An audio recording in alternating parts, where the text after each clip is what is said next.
Hey everyone, it's Lexie. So in today's video I'll be sharing with you my favorite finales. So I think like in order for a series to really stick the landing, and it's really hard to do, like just closing up all of the loose ties, like having a good conclusion not only for your story but also the characters as well. So it's very hard to do that, and I think like not every author is able to achieve that, but when I was looking at my shelf, these are the ones that stuck out to me the most.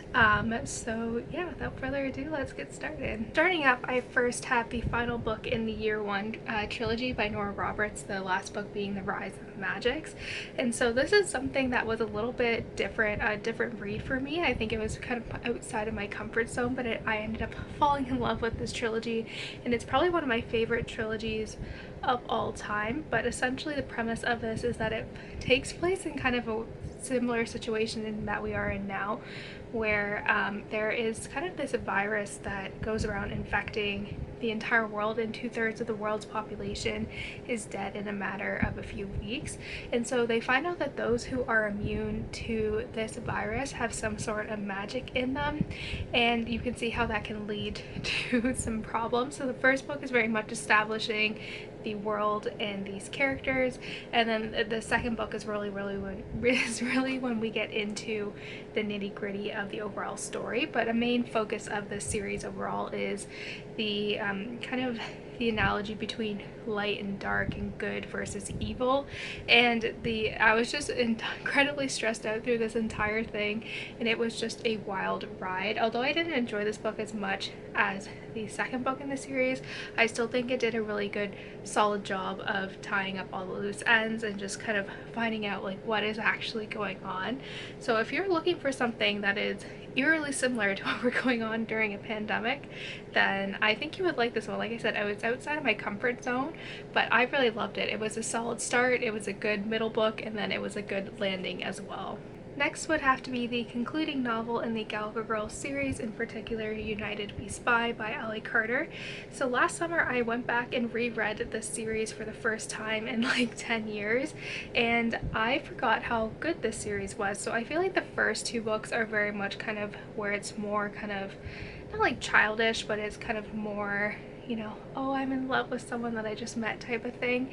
But it's really after the second one where we really start to lay down the foundation of the overarching narrative.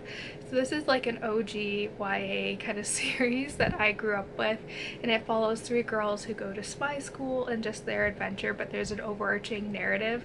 And I didn't realize this when I was reading it when I was younger, but each book kind of grows up with you. So like I said, the first two books are more juvenile, and the series gets more complex and darker with each installment, and I loved it. Like I said, I forgot how much I love this series and how near and dear it was to my heart, and I think the author did a really good job at tying in all the loose ends in here again as well, like just what goes on with these kids, like with like the final reveal of like what is actually going on.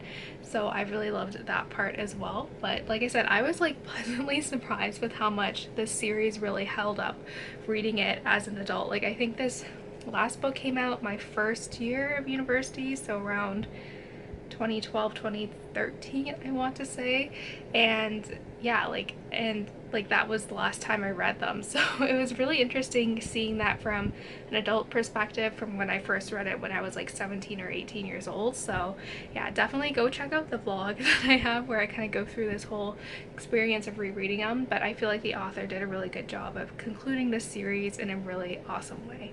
Next up, I have the final novel in the Remnant Chronicles, which is The Beauty of Darkness by Barry E. Pearson. Again, I think this is probably one of my favorite YA fantasy novels, and I think this series is really good.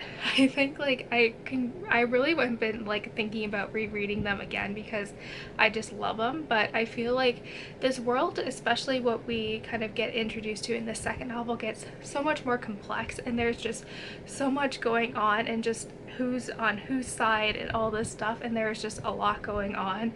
And so I feel like this book, even though it is quite long, it's a very big book, the author does a really good job at closing in all of the different characters' storylines, really getting that good conclusion. And even though there wasn't, like, in terms of the narrative, there were still some loose ends, there is like a spin-off series that kind of deals with that, but I feel like in terms of the overall character arc and their narratives, I felt like she did a really good job at including everything together.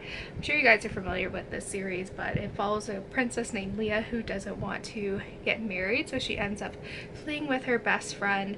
And so a prince and the prince that she was supposed to marry, and then also an assassin, are sent out to kind of look for her, and she ends up falling in love with one of them, and the series goes off there. But it's very much focused on the politics of this world, which I think is really interesting, and just seeing Leah especially take on her, like, that really big leadership role in here was really fun as well. So like I said, I've been really wanting to reread this series, and it honestly is amazing.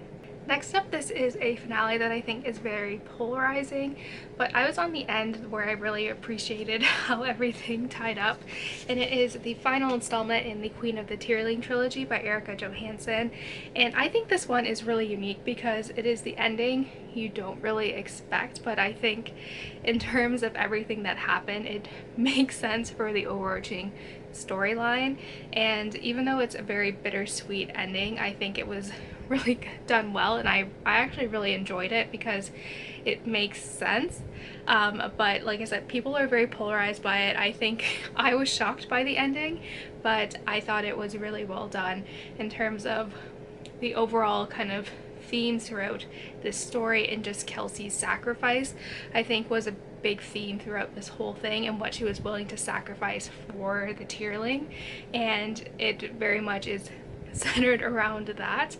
But this follows a girl named Kelsey who on her 18th birthday has to go back and reclaim her throne, but there is a lot of political turmoil going on. Not only is there a Red Queen who is very much determined to have Kelsey killed, but there's also the kind of themes of separating politics from religion and all these other things going on. So it gets more complex throughout the series, but I really like this. Like I said, I think this series overall is very polarizing, but I think I am on the end, like I said, who really enjoys it. But I felt like this was like the best option for like this series, and I think, like, I'm trying to be vague because I don't want to spoil it, because the ending took me by surprise. But like I said, I really enjoyed it. I thought it was really well done, even though most people did not like it. And lastly, I think that is probably like the best conclusions of like a fantasy trilogy of all time, and it is The Winter of the Witch, the final book in the Winter Night trilogy by Catherine Arden. And this one was honestly like chef's kiss. Like, it was so good. So basically the premise of this trilogy is it follows this girl who's growing up in kind of medieval Russia, and she has this ability to kind of see the creatures that are part of the Russian folklore. So when religion starts to gain more momentum in her town, it kind of results in these creatures slowly disappearing, and she's the only one who can really see them. And then while this is all going on, there is the battle between the bear and the nightingale, so basically like the devil and like kind of the angel type thing in this folklore kind of storyline.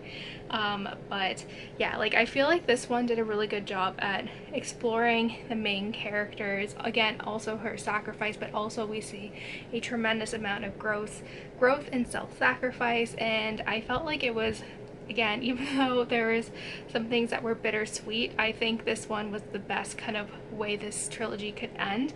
And I think the author did a really good job at really showcasing the character growth and like the character, like kind of their overarching narrative. I think this did a really good job at exploring that, exploring more of the complexities of their of these characters and being involved in a situation like this. So I think this is a really good job. This is another one that I really want to reread as well. I think I might suggest this for a book club that I'm in with my friend, because even though I kind of remember some things, like overall I don't really remember a lot. But yeah, I love this one. It was really well done. Like it really was like the Simone Biles of sticking the landing. So like I said, this one was honestly so good. That's it guys. I hope you guys enjoyed this video.